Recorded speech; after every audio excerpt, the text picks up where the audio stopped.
Hello, everyone, and welcome to Real Watchers, coming to you for June 27th, 2023. My name is Garrett. And that is Adrian, interrupted by, he pulled an Ant-Man on us and shrunk down for a second.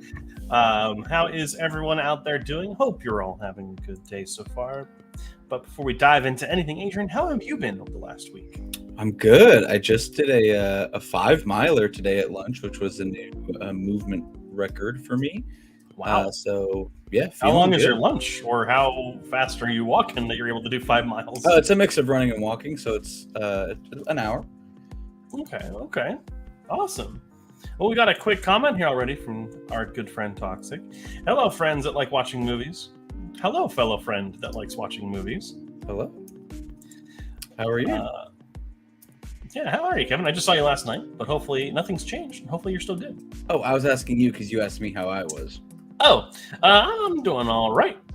Just been busy with some work stuff and planning and doing research for our next video series here on the channel, or series of videos.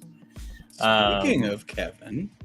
Yeah, speaking of Kevin. Kevin's pregnant, apparently, after last night. I thought we weren't going to tell anyone. Kevin. Well, he's the one that put it in the chat, so sorry. How did I'm talking to Kevin now. That's a quick turnaround. Yeah, okay. I just flew right over my head. Anyhow, well, hope you're all having a good week and a good day so far. Let's go ahead and get into some of the biggest news stories that happened over the last week.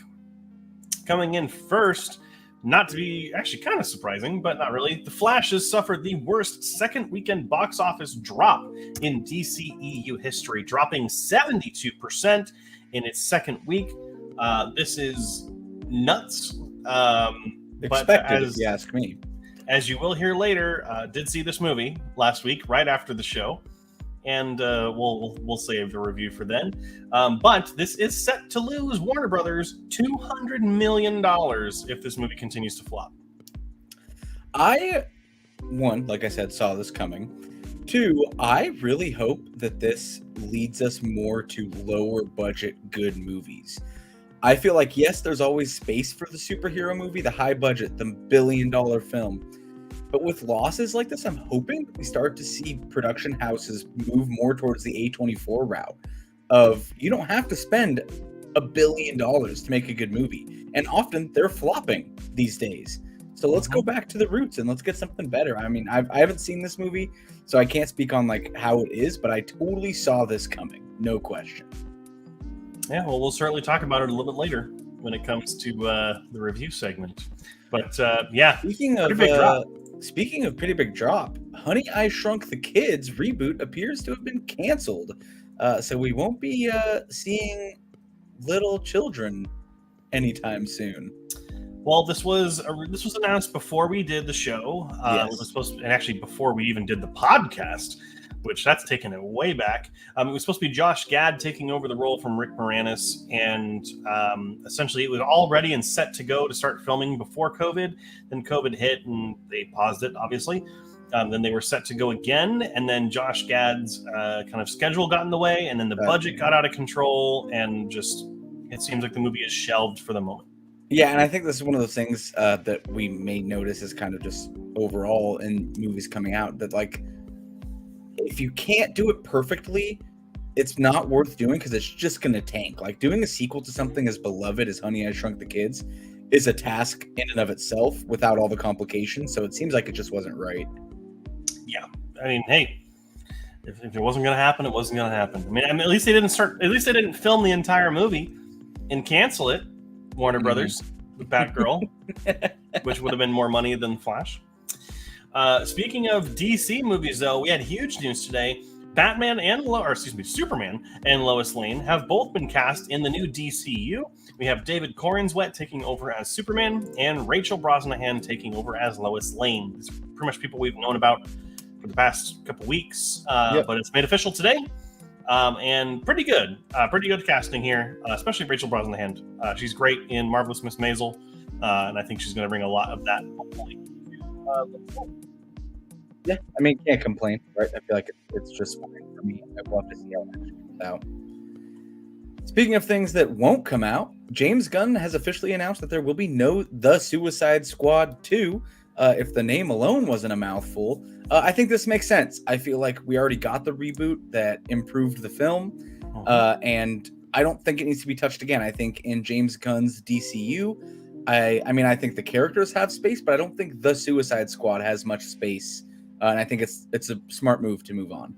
Yeah, you could totally bring in the characters again. I hope we see more of John Cena's Peacemaker because he's perfect as the character. But yeah, I mean, not much of a surprise. It was pretty much a financial failure, even though the movie was really good. It just came out during the kind of height of COVID and when theaters reopened. So, did it get a stream release? It didn't, right? It was straight. Oh, it did. No, straight to HBO Max. It was theaters and came to HBO later. Oh, it wasn't both. Nope. I don't know why I remember it being both. Speaking of streamers, Ridley Scott's Napoleon is reportedly clocking in at 157 minutes, making it 2.5 hours long. That doesn't sound surprising. It's a historical epic and streamer because it is going to be going to Apple TV Plus as a straight film for there. And honestly, it totally fits with, like, I don't know, Apple TV shows have been very, very good, but I feel like all the movies have followed like this theme, and I feel like Napoleon fits right in with like the tone that all their films have had. So I don't know who's in charge of, like, let's do very serious melodrama historic things, but that's kind of their vibe right now for the movies.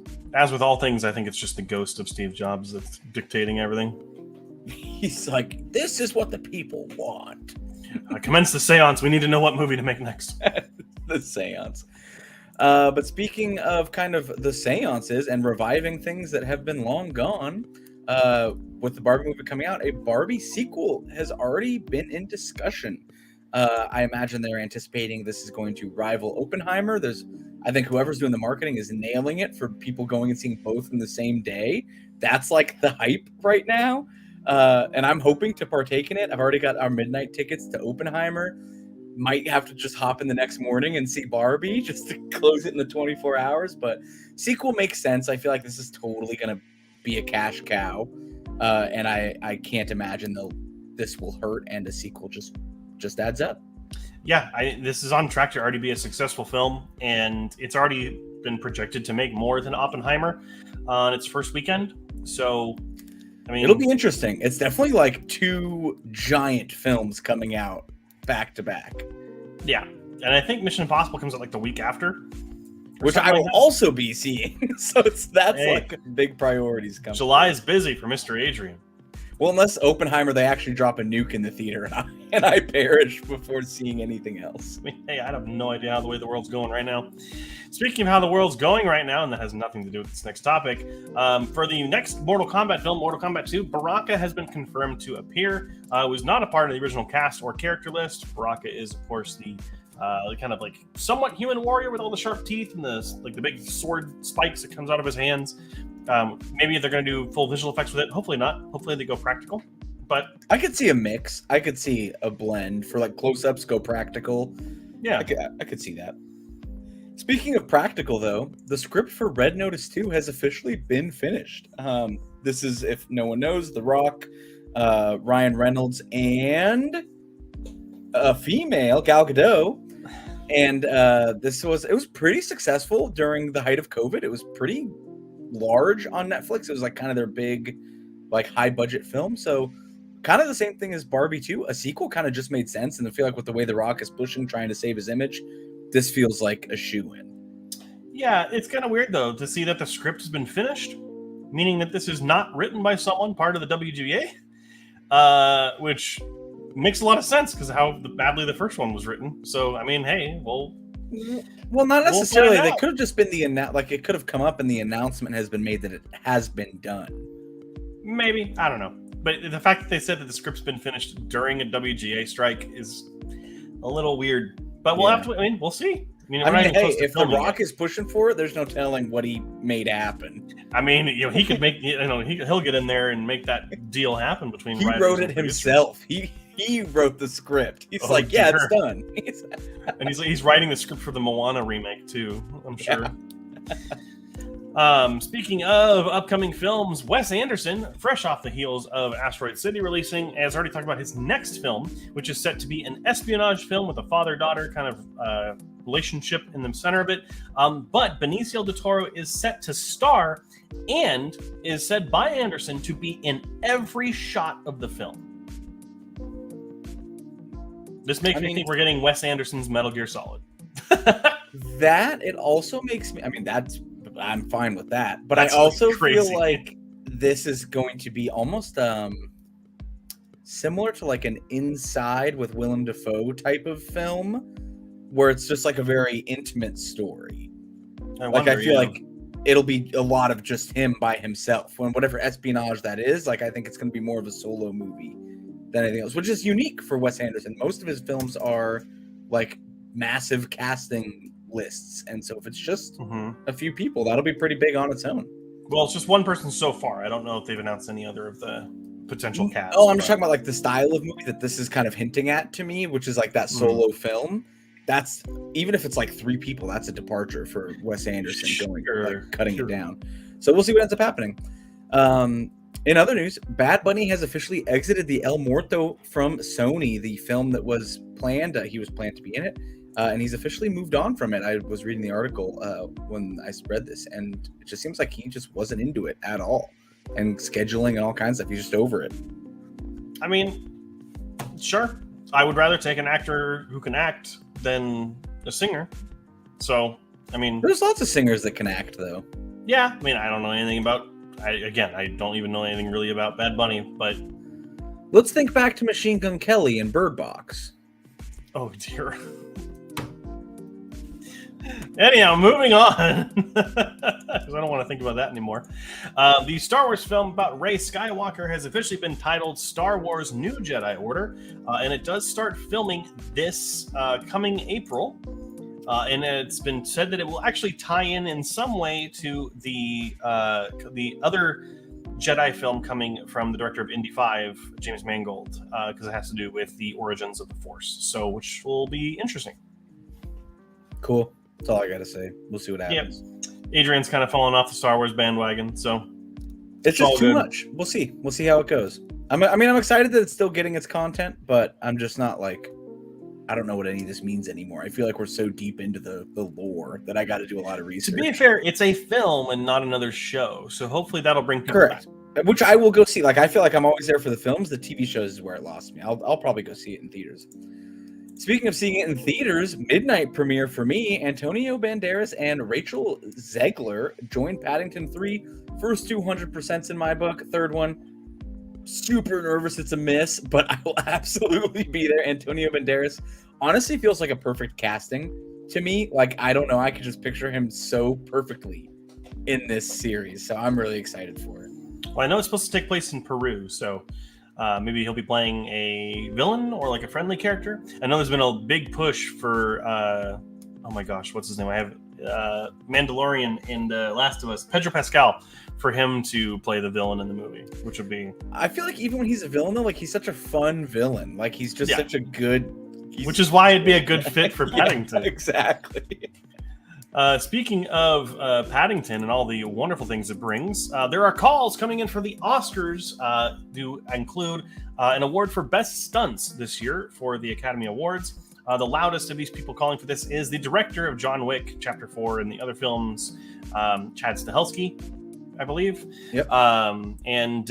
Really calling for more attention for stunts at the Oscars, which a lot of people have been asking for, and they do need to have.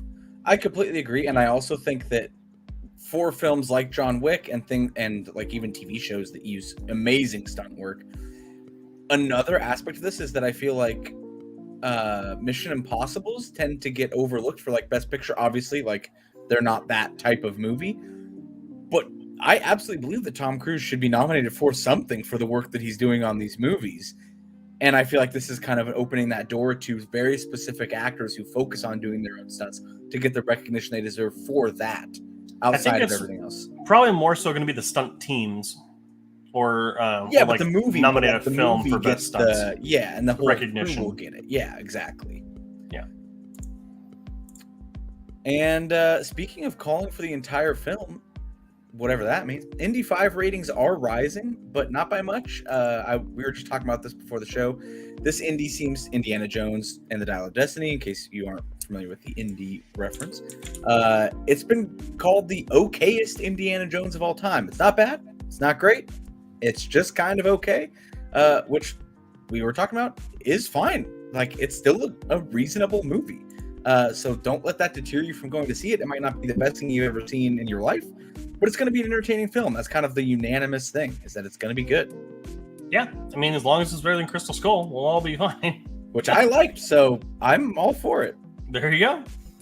And last piece of news close to my heart, and that is that we are getting a Metalocalypse animated film called Army of the Doomstar, releasing on August 22nd. I'm super excited for this. For those of you who don't know, Metalocalypse was an Adult Swim show about a death metal band that's like the biggest thing on the planet. They're like the biggest entertainment act ever. And this is kind of like the finale to their show, kind of like the upcoming Venture Brothers movie is. Yeah. And I'm super excited for this. Metalocalypse is one of my favorite animated shows of all time. I'm also a metalhead, so it's like perfect storm. Yeah, they got you. But that is going to be it for our news for today. We have Cassidy bringing in that she's wishing congrats to Kevin. Honestly, we're all really happy for you, Kevin. It's great news.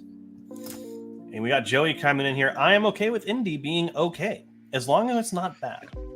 Yeah. Me too. 100%. I'm actually very excited to see the facial, like the de-aging in the beginning of the movie, to see how I'm far excited to see Harrison Ford get a facial.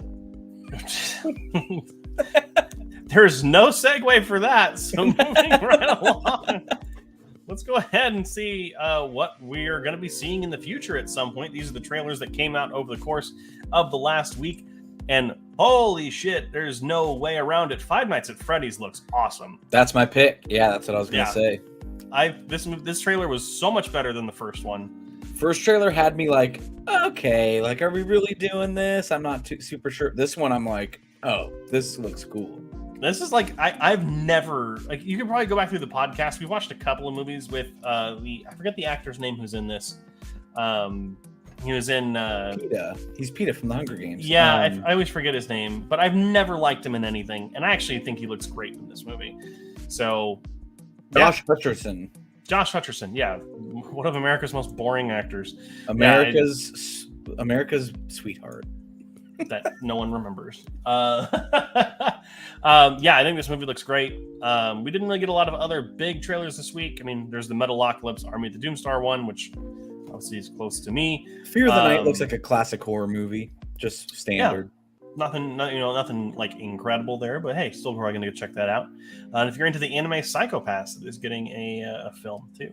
Also, if you're into anime at all, this weekend is AX or Anime Expo in LA, so we might be getting some big announcements this weekend. I'd imagine so. Yeah, I mean, I know we're not supposed to get anything for Miyazaki's next film, but I wonder if there'll be a little something that's not marketing, just a little probably not. Something. Probably not. I mean, he's there. I feel like all of Miyazaki and Ghibli stuff is kind of like pushed aside from like modern anime and how degenerate it can get. That's true. So, but those are the trailers we had come out this week. A lot of fun stuff coming up. What are you guys excited for? Cassidy says, America's Pita Bread. Absolutely. That's even better. I really hope there's a reference in Five Nights at Freddy's where something is baked and he's like, oh yeah, I've done that in the past. Just to reference his absolutely amazing abilities from the Hunger Games, where he like made a few cakes and baked bread, and then he like covered himself to look like a tree. There's two other references you can make. At some point, someone's gonna want to play a game with him, and he's like, I'm not going to space again. Because Zathura. Yeah. Or if he has to cross a bridge at some point. Because bridge to Terabithia, I don't know where else I can do with that. Any bridge? He's not allowed to cross any bridges anymore. What, is there a fantasy universe on the other side? Anyhow, yeah, I don't know where else to go with that. Go ahead, and we're moving right along. Let's go ahead and talk about the movies that I watched in the last week and the scores that I gave them. One of the big ones, if our friend Mr. Kevin is still in the chat. We went and saw The Flash on Tuesday last week, right after the show.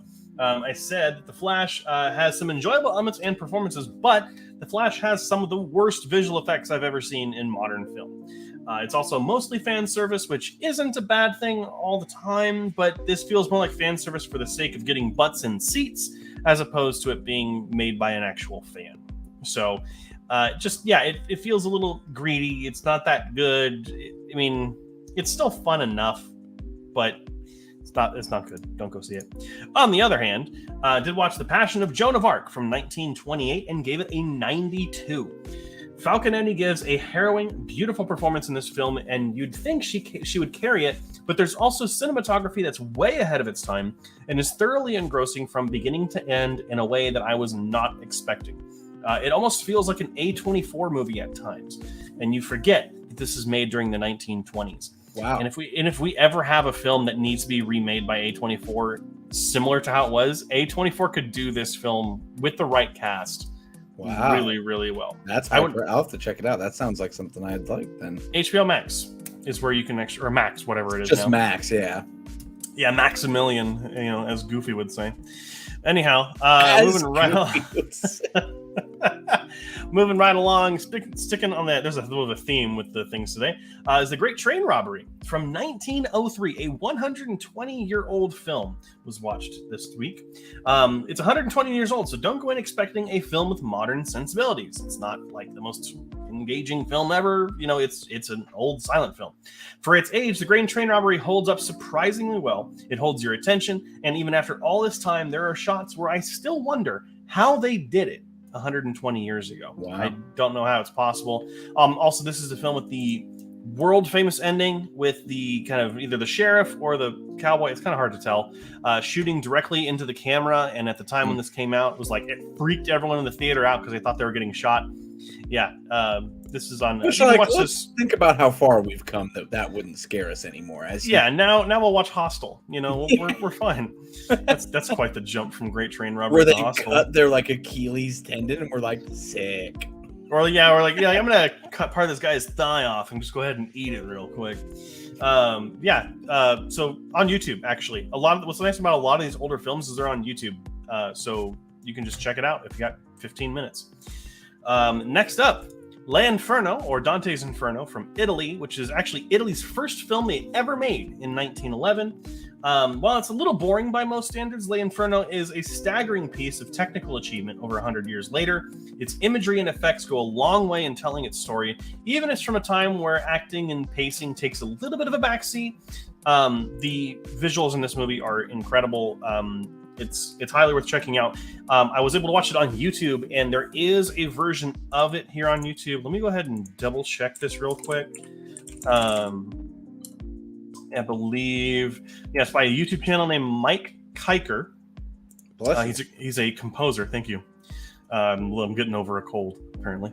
But Mike Kiker actually was a composer who did a live score of a showing of the film and recorded the live score and put it onto the video in YouTube.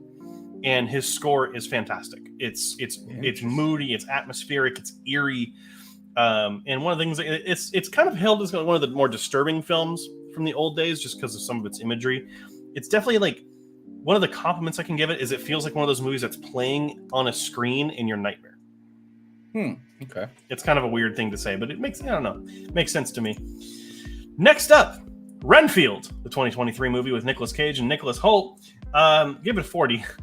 Nicolas Cage makes this film. Everything without him is boring, and the needless interjection of a gang plot feels really, really forced.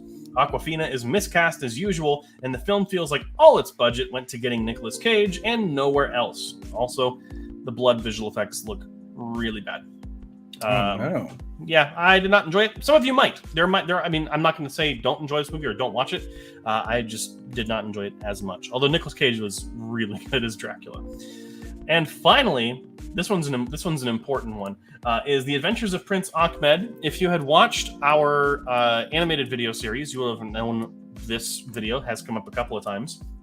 I said it's utterly beautiful from beginning to end. The Adventures of Prince Ahmed is still stunning after almost 100 years. The first surviving animated feature of all time is like a fairy tale come to life, and its importance to film and animation cannot be forgotten. This is the oldest surviving feature-length animated film. Snow White and the Seven Dwarfs is not the first one. This is what's also interesting is that the first animated feature film of all time, directed by a woman. Hey, good for us. And I mean, hey, also because I've been going through a lot of early film lately. Did you know that animation has been around in film longer than narrative film? Oh, because they couldn't get the audio. So I mean, that makes sense. I feel like that definitely supersedes. I mean, animation's been around like around the same time as like the test footage, like Sally Gardner to Gallop and Passage of Venus. I just watched these today. Animation's been around since the beginning. I mean, once film came out, I feel like we already had flip books and drawings. Mm-hmm. So I feel like if you just applied, like they had to be almost synonymous. Like they almost had to come out. Which is essentially what a lot of these early ones are, because there's I'm going through right now and watching all the films from the 1870s, and they're all like flipbook animation, and it's very primitive by today's standards, but it's like foundational to animation and film. Yeah. So I mean, it's technically, animation today is still that. It's just done at a much, much higher level. 100%. It's the same techniques and it's the same kind of technology, just kind of upgraded and changed. If you want to see any of these reviews or anything else that I've seen, you can go check out my Letterboxd, which is linked down below. Go ahead and follow me there. I post pretty much every day. So, but yeah, if you want a fun time, definitely go through and watch like 1800s film on YouTube. Like all of the videos are like 6 seconds long because they didn't have as much film back then. But it's just fascinating to see. Like it's people from that long ago, and you're actually seeing them move. I can't imagine any of my other friends saying, "Yeah, if you want to have a super good time, just go ahead and watch 1800s film." That's why you love me, Adrian. Hey, I think I'm coming over this weekend. What would you like to do? I have this dude. I got all these like Emile Renault animations. Oh, dude, we're gonna get drunk and watch 1800s French animation. Honestly, sounds like great. It's a beer per film, which is every 6 seconds. You have to drink. It's hard. Yeah, you might be dead by the time it's done. Yeah. God willing. Well, thank you for telling us what you have watched. A lot of people are interested in what they can go watch this weekend. We have a lot coming out this weekend. Coming out first, we have Indiana Jones and the Dial of Destiny, a highly anticipated 5th installment to the Indy franchise. This comes out on Friday to wide release. This is probably the biggest release ever. Archaeologist Indiana Jones races against time to retrieve a legendary artifact that can change the course of history. If you are unfamiliar with Indiana Jones, this is probably going to be one to go check out. It seems to be okay. We also have Ruby Gillman, Teenage Kraken, from the creators of Shrek and How to Train Your Dragon. DreamWorks' newest film comes out on Friday to wide release. A shy adolescent learns that she comes from fabled royal family with legendary sea krakens, and that her destiny lies in the depths of the waters, which is bigger than she could have ever imagined. If you like any of these movies, this one actually seems pretty good, so it might be one that I check out on streaming. Don't know if I'm headed to the theater for it, but if this is up your alley and you like Shrek and How to Train Your Dragon, this might be your next franchise. Then a little bit more of a limited release, a little bit of a moderate release. We have Sound of Freedom coming out on the 4th, actually, but it'll be the same day that our next one is, so saying it now. The incredible true story of a former government agent turned vigilante who embarks on a dangerous mission to rescue hundreds of children from sex traffickers.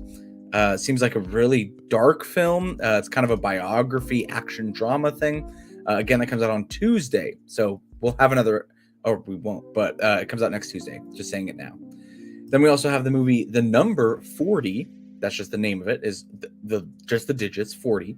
That comes out on Friday to limited release, so you'll have to drive a bit to see this one. After receiving 40 acres, an ex-slave family battles man and myth to uncover the truth behind their land. Then we also have coming out on Friday, Prisoner's Daughter.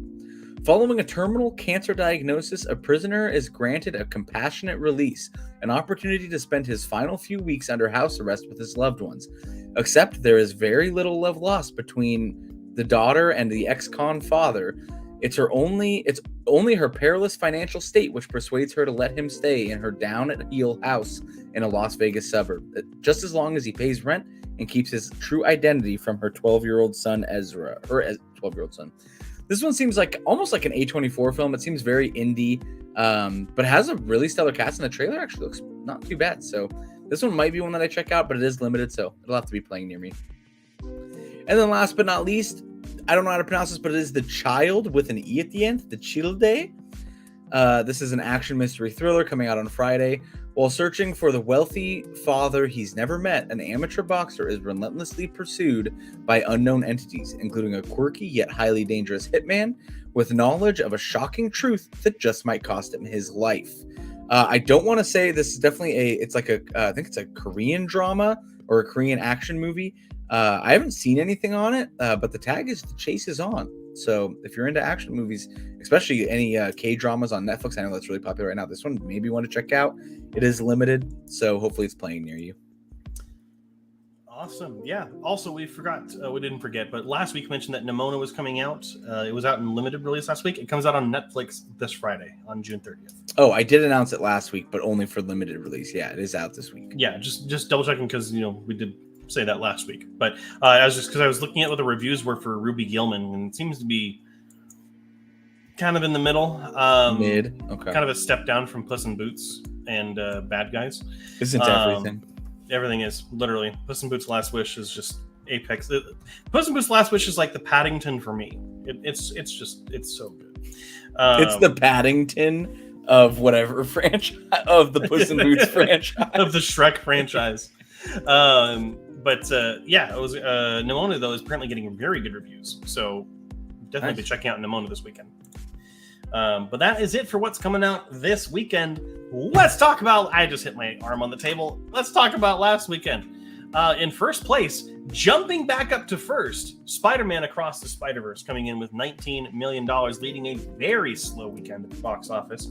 Number 2, holding its place, Elemental, given it's had some really questionable marketing campaigns around it recently. But it's still there, still hanging in. It's Pixar. I feel like, that deserves its staying power for a little bit at least. Yeah, I think it'll start to dip when Ruby Gillman comes out, maybe. Just because, there's a new family-friendly film to come out. But at number 3 is The Flash, dropping again 72%. Under $20 million already for a $500 million movie. Yeah. That's brutal. It's really brutal. But hey, I get it. I enjoyed parts of it, but I get it. Number 4, No Hard Feelings, debuting at number 4 with $15 million, making 0.1 less than The Flash did in its opening weekend. I've actually heard good things about No Hard Feelings. I want to go check it out. So I really want to too. I just didn't get a chance to go see. I wanted to see both Wes Anderson and No Hard Feelings this weekend. I didn't get a chance. Yeah, and I think I believe Kevin said he was going to go see it today. So Kevin, if you're in the chat, let us know what you say about Asteroid City. And at number 5 is Transformers: Rise of the Beasts, bringing in $11.8 million. And right behind that at number 6 is Asteroid City. Even though we don't do the 6th place, Asteroid City came in at 6. So Transformers hanging on. Yeah, and it hit some impressive global milestones. So could be a comeback for the franchise. Just keep Michael Bay away from it. That's all. Yeah, I've actually heard a lot of people, a lot of things I watch on YouTube are saying that they're officially done with Transformers after this. Okay, fair enough. All right, well, that's what came out last weekend. Kevin, I didn't see it. Oh, hey, it's all right. Things come Unbelievable, Kevin. You promised me. No, you were our reporter on the field. Well, all righty, that's it for Real Watchers this week. If you have any comments, anything you want to talk about, go ahead and get them in now so we can go ahead and address them. But Adrian, what have you been watching? What have you been doing outside of movies? What have you been doing? Yeah, I mentioned this, I think, like a few months ago, but the second portion of the show is out after the 2022 season was finished being edited. But Breakpoint is the tennis of Drive to Survive, the F1 series by the same publishers. So second part is out, and I'm currently watching that. It's very, very good. Some crazy stuff happened last year, and it's getting me to watch it this year as well. So I'm definitely just all into it. Also, Cass and I started watching the show From. which is for a limited time on Amazon Prime. I think it's leaving in like 3 days, so you have to binge it if you want to watch it. But it's got Michael from Lost, if you've seen that, Walter's dad, and it's about a town that people get stuck in and they don't know why. And it's kind of like that same like, are we dead? Are we not? Kind of vibe of Lost. So really, really fun. The first couple episodes were a bit rough, but we both like crave it now. We're both like, can we squeeze in an episode before bed? Sure. And then watching Secret Invasion, the first episode. If you haven't seen it, crazy ending. And then The Bachelorette started last night, so watching that with Cass. And then my big announcement, I guess, is that I'm going to Hawaii next week, so I won't be here for the next episode. If Garrett does do one, I think we decided not to. Yeah, So- we are gonna be taking a break next week, so there will be a notification that goes out, so you'll know that we're not actually doing anything. But we need a break too, you know, every once in a while. I've been doing this for 10 years, guys. Haven't missed a day. I gotta hurry up and get my ticket to go to Hawaii so I can join Adrian. So I mean, you know, We should post like one of those things that all the music celebrities are doing, where it's like, I need to take a break from my tour for mental health reasons. Just like post the whole thing. you should definitely do that on the main Real Watchers Instagram. Yeah. Due to personal reasons, we will be taking a 1-week hiatus. As far as what I've been up to, I've also been watching Secret Invasion, which I watched the first episode. Second episode comes out tomorrow, I believe. And I'm in the minority here. I'm just gonna go ahead and say it. The intro credit sequence for Secret Invasion is Marvel's second best credit sequence ever. Oh, I skipped it. I'll have to check it out. It's all AI art, and I love it. Okay, I'll have to check it out. I don't know. Something about it, the music and the visuals just worked really well. The only thing that's better is the end credits from Endgame. So with the signatures and everything, yeah, killer. This is second, and like I know a lot of people are hating it because it's AI, but because it's cool to hate on AI stuff, which is stupid. But anyhow, also I got my ticket for Halloween Horror Nights. Kevin knows all about that in the comments. We'll be going in October. Not going to say the exact date. But we are going to be going in October, so look forward to some potential content on that. Have yet to decide what we're going to do for that. And then biggest thing for me, for those of you who don't know, I'm a huge Warhammer nerd. Well, not huge one. I've only recently got into it. But the new edition of the game just started on Saturday. 10th edition is finally out. So I played my first game of the weekend, and it went okay. I lost. But it was a lot of fun. It was a lot easier to learn and understand than the 9th edition rules. So it makes it a lot easier to potentially get more people into playing. So we love to see the streamlining. We love to see it. Gotta love it. But that's it for me. Cassie says, okay, thoughts on Zoe 102? This is where we normally only review movies during the actual stream. But now that we're talking about TV shows, yeah, the trailer looks cool. I'm excited to see it back. I think it's kind of makes sense with the iCarly reboot doing so well, and like kind of gaining a cult following. I think it kind of just makes sense. So I'll probably check it out. It's a movie. I thought it was a TV show. I don't even know what this is. It's a straight to Paramount Plus. Wow, July 27th. Okay. Hey. Fair enough. Is it a movie? Okay. I don't know. Dang, Garrett didn't include it in the trailers this week, huh? Well, I don't even know it existed. I don't even know what Zoe 102 is. So You don't know what Zoe 101 is? The Nickelodeon show with Jamie Lynn Spears? And Victoria Justice? Oh, okay. Yeah, I never watched it, but it looks. And now that I'm seeing some images of it, sorry, Cool. I watched other shows. What else was on during that time? Like, what was the other one? You can't. Ned's no Declassified. Excuses. No excuses. No, I have all the excuses. I don't watch a show like that. None of them that are real. Didn't appeal to me when I was a kid. Sorry. Yeah, I don't have any thoughts. Well, thanks, Cass. That's why we keep our boots on the ground. You're our agent in the field. replacing Kevin starting now. Anything that we miss, you're in charge. Hey, at least we didn't forget the Five Nights at Freddy's trailer like we did last time. Had to watch it on stream, right? No, we missed it. Oh no, it came out the day of. It came out during the show. Like it literally released while we were like right before we got on. Yeah. So, oh boy. Cool. Yeah. I don't know how I feel about shows like that coming back though, or for like other things like. Oh, iCarly's been really good. Has it? Yeah, it's really good. There's like, it's fully grown up. It's awesome. Is Gibby in it? Yes. All the time. I mean, he's in it as much as he was in the other one. Okay, well, I might have to check it out then. But there was like this whole, it came to a head recently where Freddie and Carly like addressed their tension between them the entire show. And like, it totally was an adult argument and anger and all kinds. It's really cool. Huh. I don't watch a lot of TV shows, but I might have to check it out then. Cool. Well, it's been a little slow in the comment section today, so if you have any other questions or anything else you want to share, go ahead and get those in now. While we're waiting, Adrian, where can people follow us online if they don't do so already? Reel Watchers, REEL, as in a movie reel. You can follow us anywhere. If you're watching us right now, either on Twitch, go ahead and follow. If you're watching us on YouTube, subscribe, hit the bell. Make sure you get the notifications. We do go live every Tuesday at 7 p.m. I know Garrett has a little something in the works that might add an additional schedule to that.